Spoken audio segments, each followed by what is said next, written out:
AI is ruining everything is a statement I would make if I was going to be a giant hypocrite because the background I'm using is AI. The thumbnails and the image creations I use sometimes are AI. But here's the thing.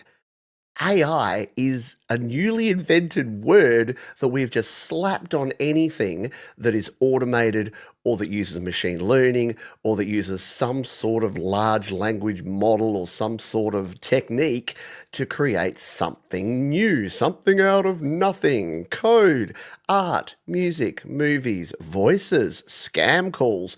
There are so many different things and so many ways that what we call AI, artificial intelligence, is impacting our world in 2025. And I know here on Studio Live today, I've talked about AI a bunch of times, but it seems that every few months, something else pops up, and I'm getting a little over it. I got to admit. I was probably the angriest I've been in a long time one day this week. So it was my day off, and I decided to go to the beach. And I'm at the beach and having a nice time, sitting on the grass, touching the sand, doing the things. And I get a phone call, and it's from a company. It's a lady. It's like, oh, hi, this is Rebecca calling. First of all, the phone rings and it does that thing where it pauses, so you know it's an outbound call that they're using an auto dialer to actually call you. It's connecting you to an agent. But in this case, didn't connect me to an agent. It connected me to a robot. Yes, a robot called me, a robocall. But here's the thing, robocalls are not what you used to think. This ain't your grandpa's robocalls. The robocalls that we're getting now are starting to use much more sophisticated AI to actually do this. Now, this particular call may have been AI, as in an actual automated model calling me, or more likely, the lower rent version of that, which is someone being paid far too little in a developing country to press buttons that coincide with what they want to say. So instead of talking to you, they probably speak better English than you or I, but instead of, putting people off with a foreign accent, they use these things. So it sounds like Rebecca from Sydney is calling me. So Rebecca says, hi, this is Rebecca from your community, and we're a charity and we want you to give money. You can pay us by credit card. Do you want to do that? And I'm like, can I speak to your human overlord, please, robot Rebecca? And she's like, oh no, I'm a real person. And if you follow me on the TikToks or on the YouTube shorts, you may have seen that there was a wine connoisseur club that did exactly the same thing with AI recently, where this guy called me and he pretended to be a real person. He wasn't a real person, it was just a recording. And but by the time I got to a real human, I was like, why are you doing this? And they've always got excuses, they've always got reasons why. The real reason why is they want more money. They want to pay less people and they want to make more money. So they do this so that they can get more sales without having to pay as many people. Now, hey, capitalism. You're going to say, that's capitalism, that's consumerism, Johns. But at what cost? What is the cost in this case? Well, the cost is that we're not using real humans as much. We're using robots, we're using machines. Is that necessarily bad? Well, no, because, we had the Industrial Revolution, we've had mechanical things replacing us and taking our jobs for decades. But to me, this felt like a bridge too far. I was talking, and I actually went and did some research on the company. They look really dodge. And then I called the number that I found on the website and I got a person. And I'm still not to this point convinced that this was even a real person. This might have been an even more advanced version of the AI person because I tried to talk to them. They gave me very canned responses. And then by the time I got to the end and I said, can I speak to someone like in charge, a manager, a supervisor? Click, beep, beep, beep. Couldn't get back to them. So, I say all that to say AI is having an influence. And by the way, welcome to Studio Live today. You might be thinking, what relevance does this have to music? Because what we do around here is, and my goal is to help you create, record, and release your best music. And we are going to talk about AI in music, but that's going to be your bonus because I'm going to talk about 10 other things where AI has impacted our world at the moment. And look, it's all about technology, and a lot of this AI stuff is doing things with recordings, with voices, the deep fake style things. And it is related technology. If you're a creator who's making music, who's creating videos, yeah, this is important to you because there's already probably apps and plugins and things you're using that are using AI algorithms to solve all of your problems and to save the world. So I think it's important. It's something that we should all at least be thinking about, not stressing about necessarily, but thinking about. So, number one thing that AI is ruining is phone calls. So it's making it easier for scammers to scam you at scale. Oh, and by the way, yeah, the end of that story. I then leaving the beach and I hop on the train because it's out at Grange Beach. There's a wonderful train that goes through the middle of a golf course. It's pretty wacky. Adelaide's a bit weird in some ways. So I'm jumped back on the train, and just as I'm getting on the train, I get a phone call from my dad, and he's like, I could hear in the background, it's one of those scams where it's got a pop up message that has put the browser into a locked mode, so you can't close the window, and it says, do not turn off your computer. Your files are at risk. Call this number now. And many of you would know that the vast majority of the time that that happens, it's not actually real. It's actually just a scam. It's a fraudster. You call that Microsoft number and you get through to Microsoft, and then they'll do something like, oh, you've got viruses. Let me dial into your computer, download TeamViewer. I'm going onto your computer. If you're really unlucky, they'll make you log into your internet banking and they'll move some things around. They might do a refund scam on you. They might do a Bitcoin scam on you. They might just want to steal your data. They might want to jump in there and get all your passwords. So whatever it is, it's not good. And unfortunately, these things are happening more and more. And they're being aided and abetted by these dodgy AI abilities that companies are using now. Because again, you can do a lot more scale with robots than you can with people because of just the nature of how computers work. And this is the problem we're getting, is that greed plus automation equals bad time for all of us. It's like Homer Simpson and that auto dialer that he was using. Hey, friend, do you want to be as happy as me? Yeah, Homer can't make all those calls, but his auto dialer 9000 can. What else is AI ruining? Ruining our movies. Like, there's been strikes about from the movie industry, from actors, from writers, because they're worried, and they should be. Because studios, those reputable folks at the big major studios making gazillions of dollars on movies, are starting to do some pretty dodgy practices. I mean, we've seen recently they've had movies where they've done the whole production, but if they release it and don't make the money, then they lose more money somehow. And by just not releasing it, they can make it a tax write-off and make more money than they would by releasing the movie. So of course they do. So the artists and the creators and the people that put all the effort into the movies don't ever get their movie out there to the world because they're allowed to. They're allowed to choose not to release it. We're seeing things where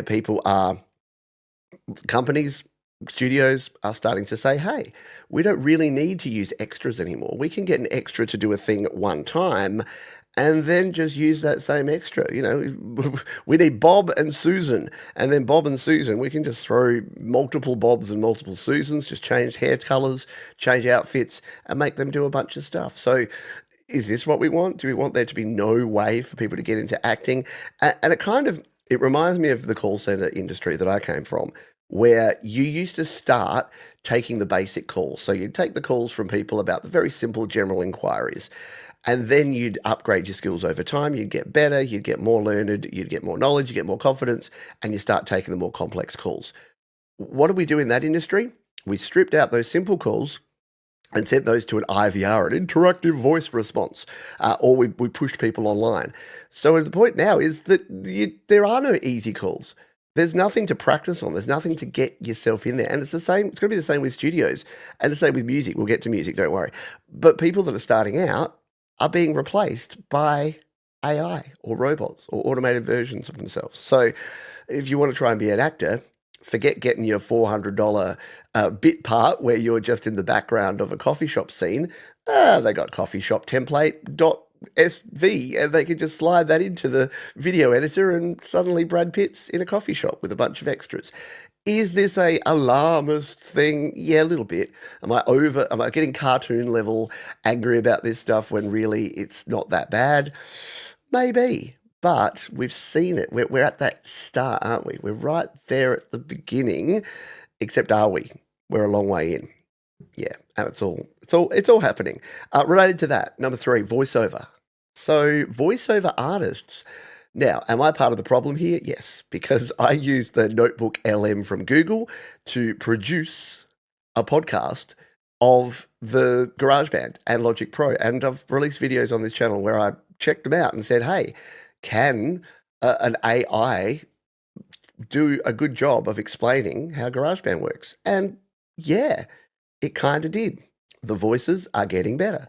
There's voice synthesizers that can take my voice. My friend Jade over on her channel has done some of these things where these voice models, you can get someone's voice like my voice and you can create a voice. Now, at the base level, I'm like, cool. Would I love that to be able to just plug in my voice and make it say things? Yeah, but if you flip it around to the nefarious side, does it mean that other people can make me say things that I wouldn't necessarily say? Yeah. So it is dangerous, and not to mention the same as with the movies, voice actors. It's going to be harder and harder. We've already seen this with Audible and Apple. They've both got their own AI voice narrators for things like audiobooks. And this is probably going to happen more and more. Again, because if you have the one-time cost of setting up Bob the Robo, why is it always Bob? Bob the Robo voice that you can use to do all of your different narration versus paying real Bob every time you need to do something different. It's the scalability. And it's why me as a YouTube content creator, I hate the fact that everyone tells me, oh, Johns, you got to scale up your business. If you want 1 million subscribers, I don't really.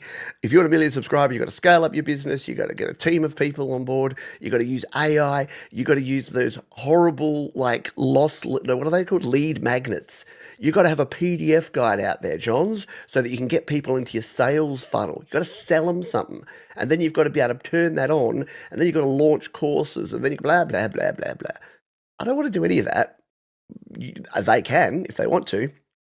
Problem is though, it's so much easier to do now. It's so much easier to automate that. And it's so much easier to pump out poor quality stuff. And I think that's my biggest problem with this. Of the things we've talked about so far, I miss the days where they had to use actual, real, semi well paid scam callers to call me.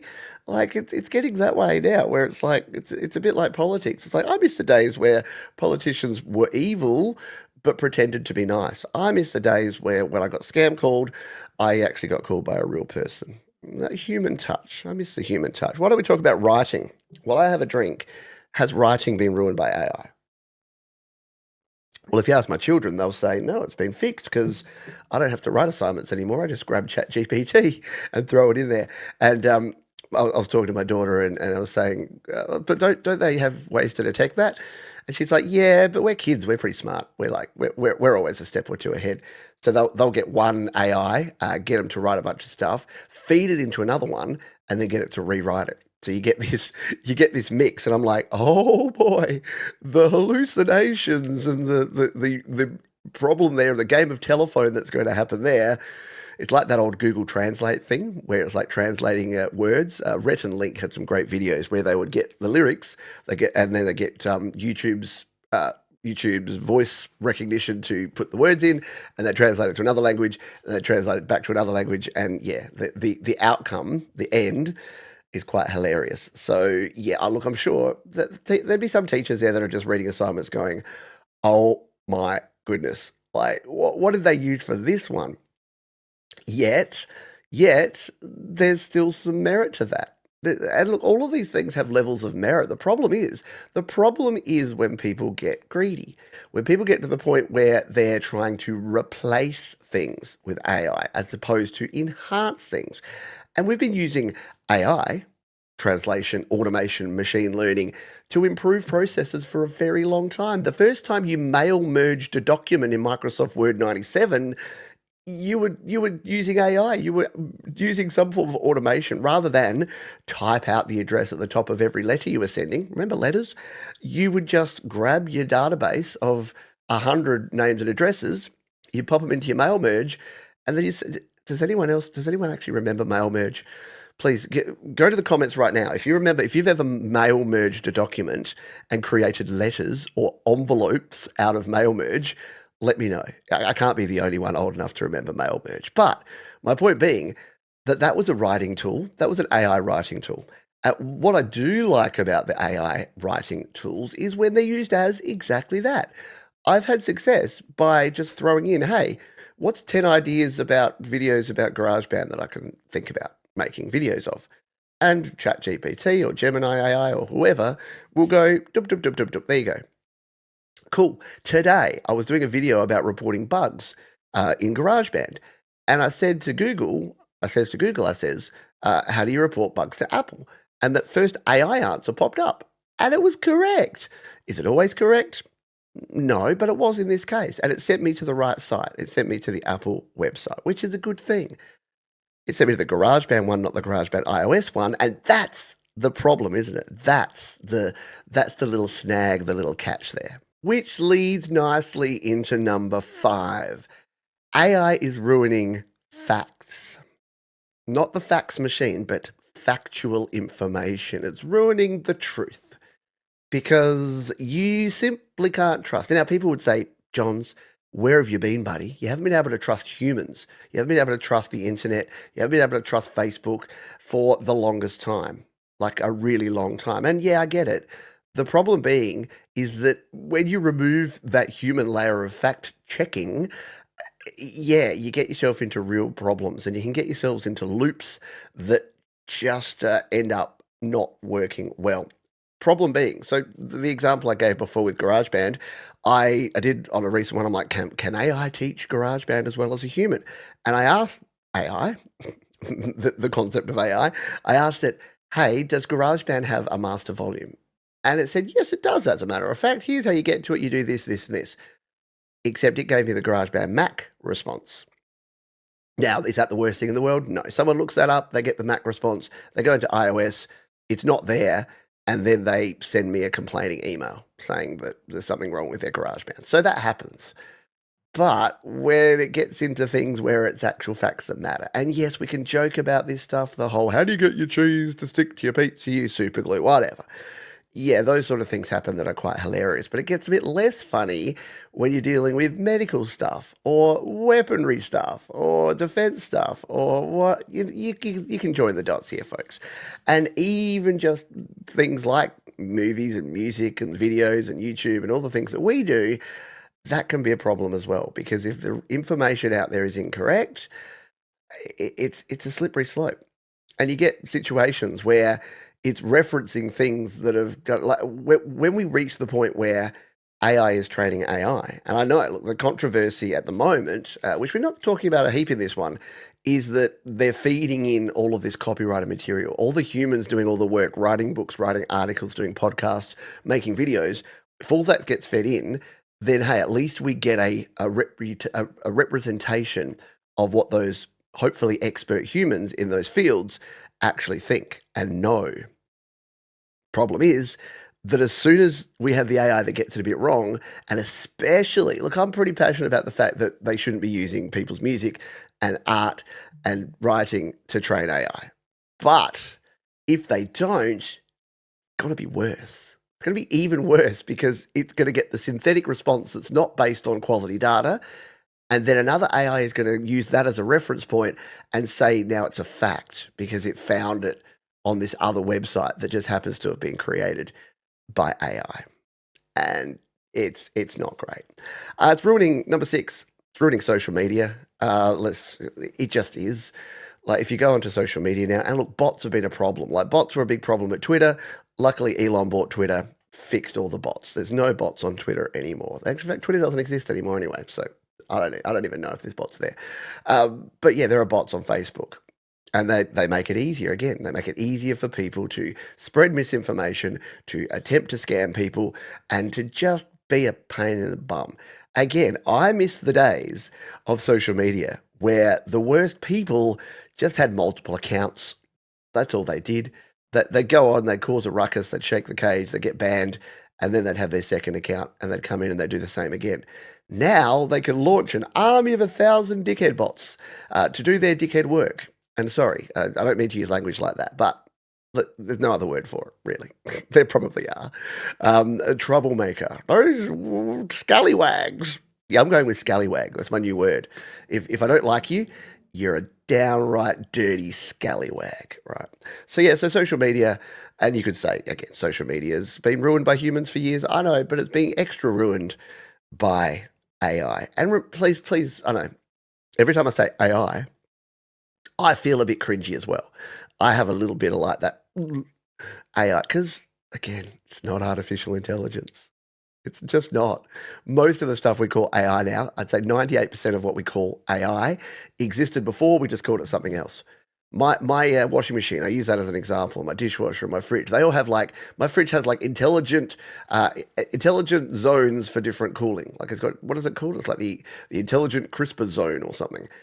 I guarantee you that in the latest Westinghouse fridge that's the next model from mine, it'd be called AI sensor cooling system.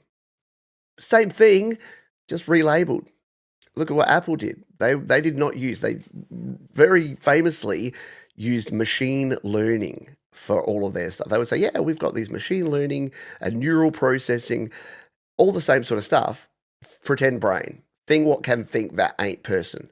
And that's what it's been for the longest time. So yes, before you dive into the comments and tell me that I'm using AI wrong or that it's not really AI, I get you. I hear you. And if you do, and you didn't get this far into the video, I'll probably reply with the timestamp to here. It's ruining our jobs. Can I tell you, I'm going to have a drink, I'm going to have a little coffee and tell you about this. Can I tell you how glad I am that I'm not still in the industry that I was before? I mentioned before that my background is in call centers. And in call centers, we went through what was called the digital transformation. So this is nearly 20 years ago now. Feels like yesterday. But everything was, how do we get rid of the analog? How do we get rid of these systems where we have to employ humans to talk to other humans? When humans want service, how do we serve them digitally first? This digital first approach. And look, I'd be a hypocrite if I didn't say some of this stuff I like. I would rather go to a website and search out information or log into a website and log something on there than call a human 99% of the time. So, but I'm not everyone, and I'm not always the target demographic. The problem with this is they wanted to push everyone into this one bucket, this one online funnel. Why? To save money so that they could employ less people. Yep, computers, one-time cost, you put them in there, they can serve people 24/7 at low cost. People want breaks, and they want fair working conditions, and they want flexibility, and they want annual leave, and oh my goodness, we don't want to employ people. And it's so funny, because we are going to get to the point where the people in the middle management jobs that are trying to automate things and digitize things are going to automate and digitize themselves out of their own job. Because why do we need them? If there's no people at the front line, you need like a couple of boffins that know how to run the robots, and that's it. Middle managers, you reduce your headcount, you reduce your budget, you look like a hero and a champion, you get your big bonus, and then what? Do you think the powers that be that are paying the bills are then going to look at your salary next and go, ooh, we can get rid of Bob. Poor Bob. What is it with Bob today? We can get rid of Susan. Like, yeah, it's not. You don't have to be super smart to realize that that is going to keep happening. It's going to keep going up the chain until we get to the point where, yeah, the rich just have all the money. Or are we already there? Are we already there? Number 8, AI is ruining YouTube. Yeah, I have to now tick a box on every video that says, this video does not contain AI. And I'm confused because I don't even know, because this background was generated by AI. This is not a real wall with weird little amps in the corner. This background is AI. I just produced it one day and went, oh, pink and purple. Kind of like that. But again, back to the jobs, did this take someone's job? Was I going to get someone to design me something like this and pay them? No, I just had a less good looking wall background before. So AI enhanced it. It helped me. It helped me as a human to get something up. But yeah, my goodness, there was already a problem. Yes, there was already a problem with people taking and lifting wholesale other people's content and re-releasing it. Now, they don't have to do that because they can just grab scripts, they can use AI video generation models, they can throw in voice acting robots and create very poor quality content, but do it in such level of scale that they're still going to be able to make a profit. And you as a consumer is the one that loses because they make that money through advertising and through all those little ads you get. And it's why so many of you right now, and I do not blame you, but so many of you right now are using ad blockers or using the Brave browser or using another way to get around the fact that YouTube has a lot of ads. And YouTube has a lot of ads because they have to serve ads so that people like me can get paid. And because so many people are creating so much content with this AI rubbish, they're taking away a lot of that advertising money as well. And you can bet your bottom dollar that, unlike me, who in a half hour to an hour show like this, I'll maybe put one or two ads, yeah, they're going to be cramming them in, aren't they?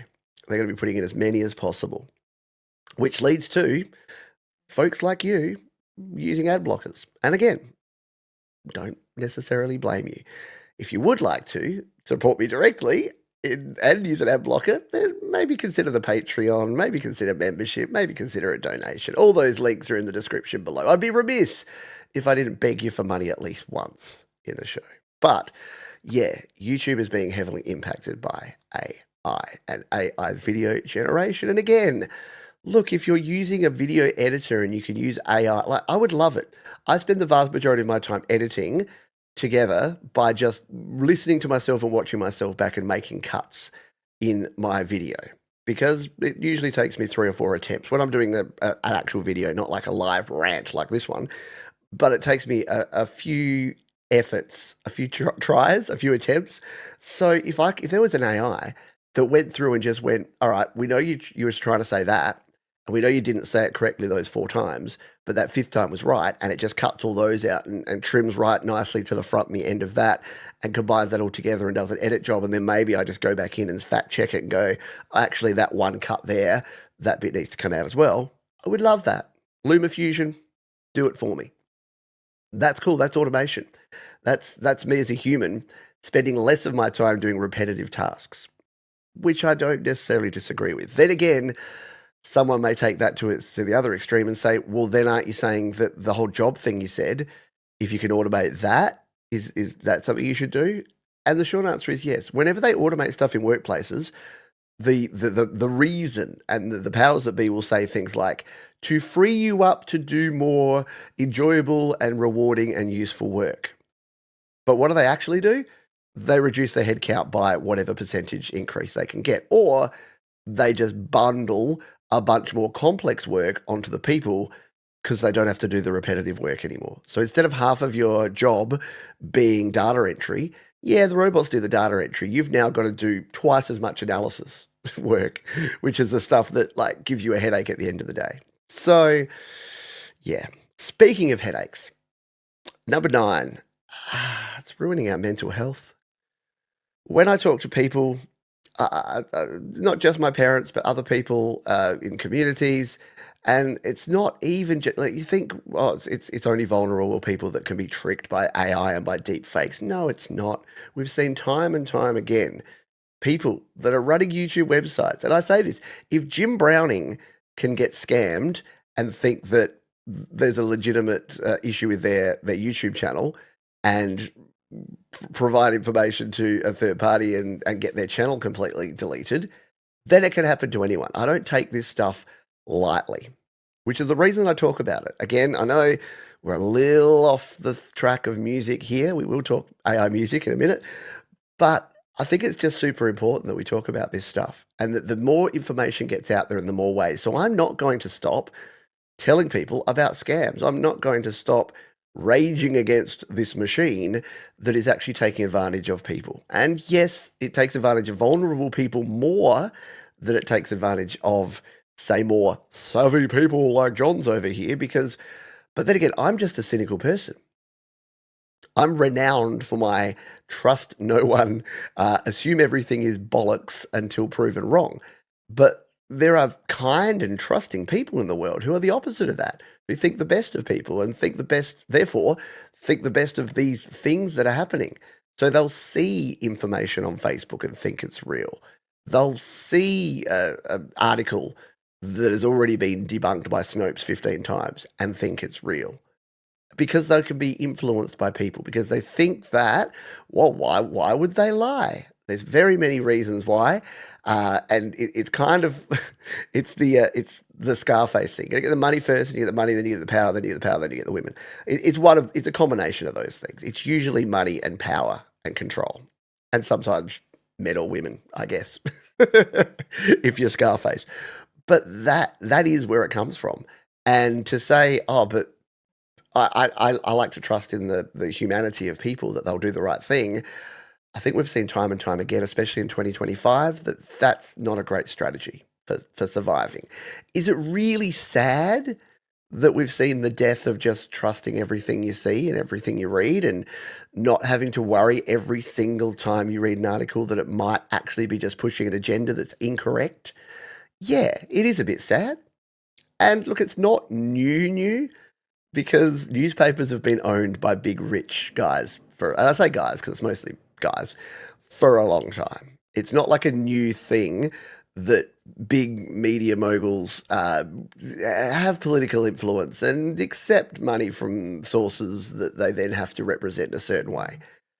Yet, it is just scale. It is just so much easier to scale it up now because instead of it just being you, you've got a big giant bullhorn and you can get robots to yell your nonsense loudly at a bunch of people. And that really can impact mental health. It is really important. My job as a parent, I think is yes, it's to feed and clothe and look after my children and give them hugs and make sure that they feel supported and protected. Parents have been doing that for centuries, generations, thousands, millennia.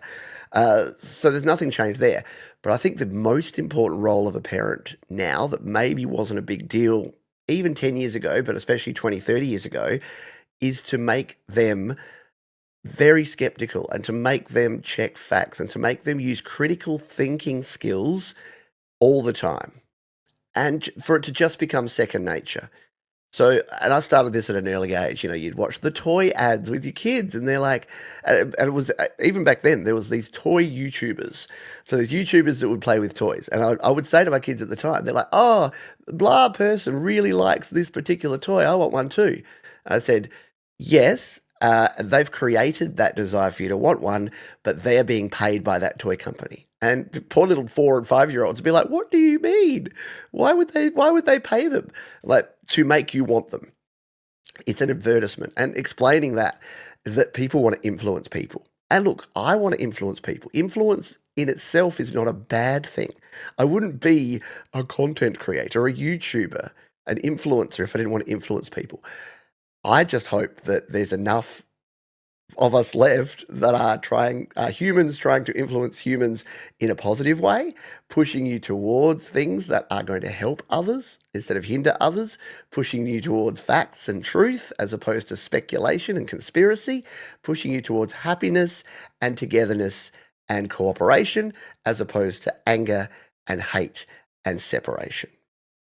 That's all. So I don't think it's like we're doomed, but I think follow the human is more important than ever. It's the same with music and with YouTube channels. The best channels, the channels I like and watch all the time, are very much centered around the person creating it, the human creating the content. When I see a channel that doesn't have a face to it or I can't trust the source or I don't know who is behind it, that's where I get a little bit worried. And again, back to that the scam call I got from your community. When I went there, everything was written. It was very clearly written by either a robot or a very, very bad editor because it was all very vague. We hope to do this and we plan to do that. And it's like, you want my money now, you don't actually have anything. And when I spoke to the maybe person on the phone, I said, "Where are you actually doing things?" And they were like, "Oh, yeah, we're planning to." I'm like, "No, you're taking money right now. Where is that money going right now? Is it going into your pockets? Is it going into building a better scam robot? I don't know." So, yeah. Number 10 is art. And art can be construed in a bunch of different ways. Because art can be writing, art can be music. I get that. But yes, one of the uses of AI is art, is my backgrounds and my thumbnails. They're better because I'm using these AI tools. But again, I've been using Canva for 10 years. It wasn't called, all the features I was using weren't called AI back then, but they were the same stuff. I was still doing it. And the reason that I pay $10 a month for Canva instead of hiring someone to do artwork is that I can afford to do it, and I quite enjoy some of the design elements that I can do myself. So I see it as a tool.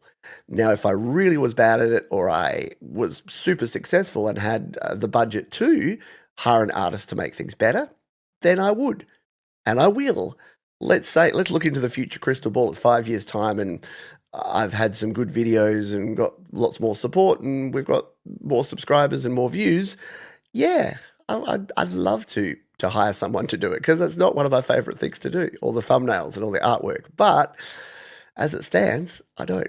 And so, yeah, look, I do. I go back and forwards, and I feel a little guilty about it from time to time, because I could be supporting more humans doing art.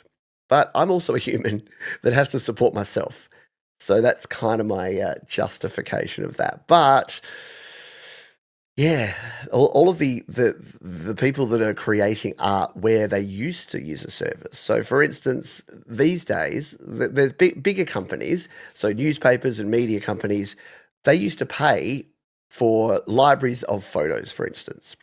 And what's happened now? Like Getty Images. So what's basically been proven time and time again is that Getty Images, there's AI now that will remove their watermarks, that will pump them into their AI engine, and then will spit out something that looks suspiciously like the original Getty image. So a hardworking photographer's gone to the beach, they've taken a snap of a seagull, and it looks great. You're doing a story, you're a big multimedia conglomerate, and you're doing a story about how seagulls are pooping on our beaches too much, and something must be done about them. So you go to Getty Images and you get your seagull picture to put at the top of your article. Or if you don't want to pay for that picture to use, why not just grab an AI tool, say picture of seagull, and put that there? Easy, done, cheaper, not supporting artists. So yeah, again, I know I'm tap dancing on the fence of hypocrisy here a little bit, because I am using some of these tools. I am using AI creation tools, but again, I'll defend myself by saying I've been using these since well before AI was in its current hype cycle. They were just things that helped me get my job done better. Spell check is an AI tool. You could call that AI now, couldn't you? The grammar check, all those sort of things. Now they're just adding AI to this stuff. Okay, let's talk music. AI music, hey? This is where I'm going to again be very likely accused of hypocrisy, because I like a lot of the tools that I can use for my music. I consider the whole process of using a digital DAW, digital audio workstation, as a type of magic, and as almost artificial intelligence in itself, because anyone who's worked in a studio or on a 4-track cassette recorder or used any sort of analog recording gear knows that when you go digital, it kind of feels like magic, doesn't it? You don't have to rewind tape. You don't have to set up points to cut in and cut out. You don't have to worry about getting things in exactly the right spot, because you can just fly them around your screen. You don't have to worry about having enough tape to record on. You don't really have to worry about anything. All you have to worry about is hitting the big red button, recording, and then you can do everything. You can even fix it in the mix. And I'm positive that all of the tools that we've all been using for a long, long time are now going to be called AI versions of them, because you know they are, right? Even Apple have got into the game, who famously have never used AI beforehand. They've now got their Logic Pro AI tools. They've got their drummer. They've got their keys player. They've got their bass player. Maybe more to come. Who knows? I don't know anything, by the way. Whenever I say something like that flippantly, people are like, what do you know, Johns? I know nothing. But what I do know is that the horrific brand of AI music that's got that weird ghostly quality to the vocals, you know the one I mean, it always sounds overproduced, and it always has those weird little artifacts in it. And the words that they use in these songs when you ask for a prompt are so weird. I can't even really explain it, but they are, and maybe it's a whole new genre, but they are just simply not what a human would ever write. And maybe that's a good thing. Maybe again, it's opening up a whole new world. But there's no subtlety to it. Like when you put in a prompt to Suno or any of these, I don't even know if they're still running, are they? I don't know. I've kind of lost visibility of them. The only thing I have to do is weed them out of my weekly Your Music live show because there are people that are like, oh, I made a new album this week. They made a new album this week because they just went and put a bunch of prompts in. And I know some people say, well, I wrote all the lyrics and then I just got AI to sing it because I can't sing. Yeah, I'm a little more in tune with that, pun intended. If you create an instrumental song and then you can't sing and you get an AI, I know some people, Gregory, part of the community here, he uses like amazing stuff. Like he's got so much human skill that he can actually use these AI voice synthesis models to sing songs, but he still creates the music. It's not like he's not just sitting there going, funky song about worms. And then it's like AI going, when I see a worm on the street, it's really good and heat and beat. Like weird rhymes, weird phrasing, too many words in there. Yeah, AI music, feel free to argue. If you love AI music and you think it's the next best thing and your playlists are full of AI artists and AI music, that's fine, I guess. But the problem is, again, it's taking away from humans.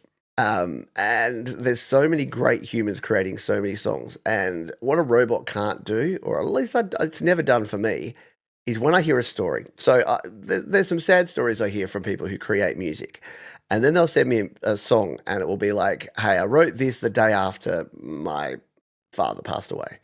And he used to always take me to the train station to watch the trains. So this is called Journey Home, and it's written in honor of him. There's something about when you hit play on that song and you listen to it, it's human connecting with human level emotion.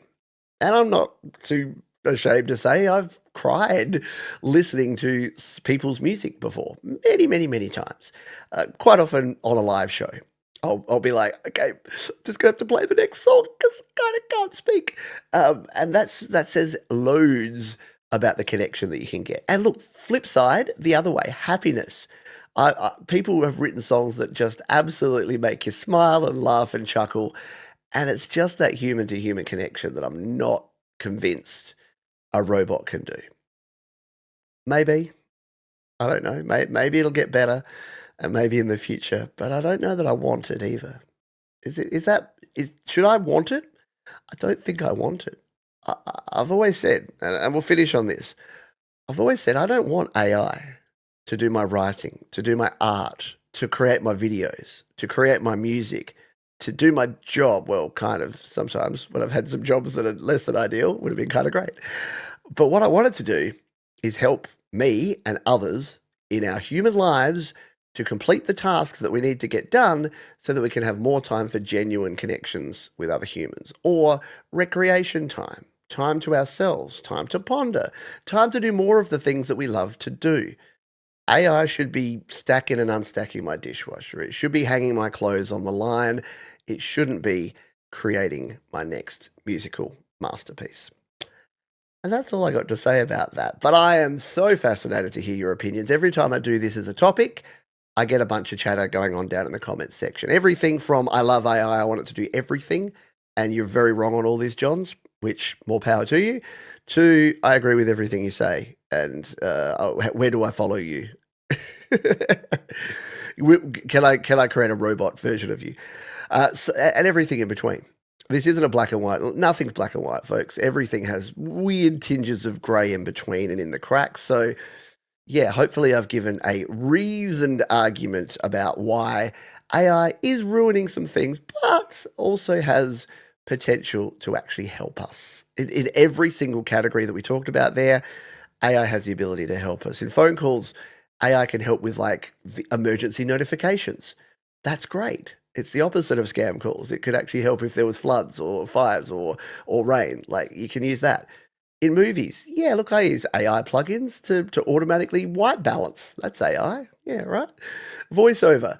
Look, it's kind of fun. If I've got a big whack of text that I need to read myself and I can't and I'm out walking, I'll just put it into a text-to-speech thing on my phone and it will read it back to me. Super handy. Couldn't do it otherwise. Uh, Facts is a bit different. I can't really think of a defense for the truth. Why AI creating misinformation is good, but maybe you can think of one. Social media. Yeah, look, AI does things like multi-posting so that you can write something once and post it over multiple sites. That's kind of cool. Jobs, again, yeah, AI doing the repetitive jobs that can, lead to injury and pain and high risk stuff. Absolutely. Yeah, pouring that liquid molten metal into that other cylinder should probably be a robot, not a human. YouTube. Mental health. No. YouTube. Yeah. Okay. Again, AI, help me.